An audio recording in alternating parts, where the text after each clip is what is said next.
Welcome back! Today, we're exploring a more traditional method for installing your engineered wood flooring, the nail-down technique.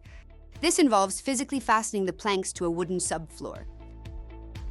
Before we dive in, a quick but important note. While we're providing this guidance based on best practices and industry standards, like BS 8000-201-2011, the ultimate responsibility for a correct installation lies with you or the fitter. Wood and beyond cannot be held responsible for any issues that arise from the installation process itself. Following these guidelines carefully is also crucial for your product warranty. So, let's make sure we get it right from the very beginning. When is nail-down suitable? The nail-down method is generally recommended for both solid wood and thicker engineered flooring, specifically planks with a minimum thickness of 18 millimeters. Anything thinner than 18 millimeters should not be nailed.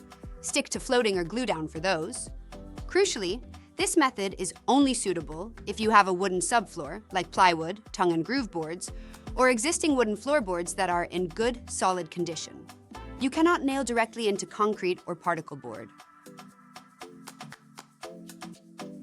For nail down, you'll typically use a specialized flooring nailer or stapler, either pneumatic or manual, and of course, the correct length nails or staples for your flooring thickness. Often around 2 inches long for 18 to 22 millimeters boards.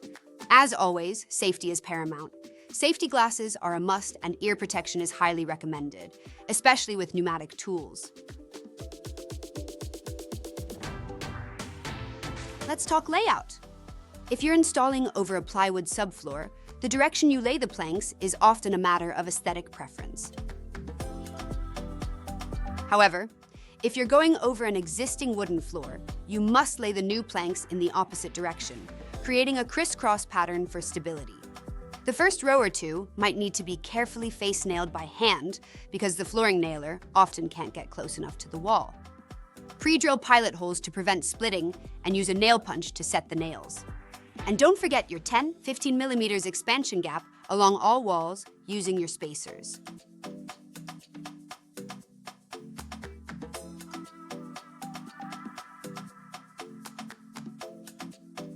Once you have a couple of rows down and have room to work, you can switch to the flooring nailer.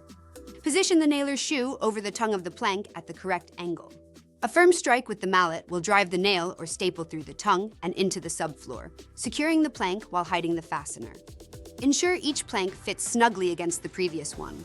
Continue across the room, row by row, always staggering your end joints for strength and a professional look. You'll likely encounter door frames. The best approach is to undercut the jambs with a jam saw so the flooring can slide underneath for a clean finish.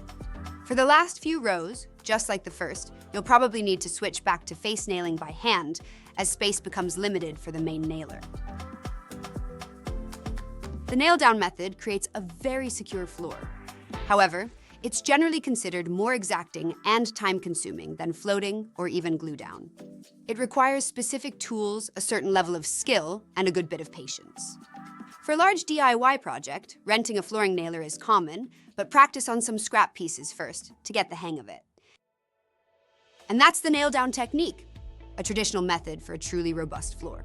If you have the right subfloor, thicker planks, and are up for the challenge, it's a great option. Next up, we're shifting gears to discuss something many of you ask about: installing engineered wood flooring with water underfloor heating. Don't miss it!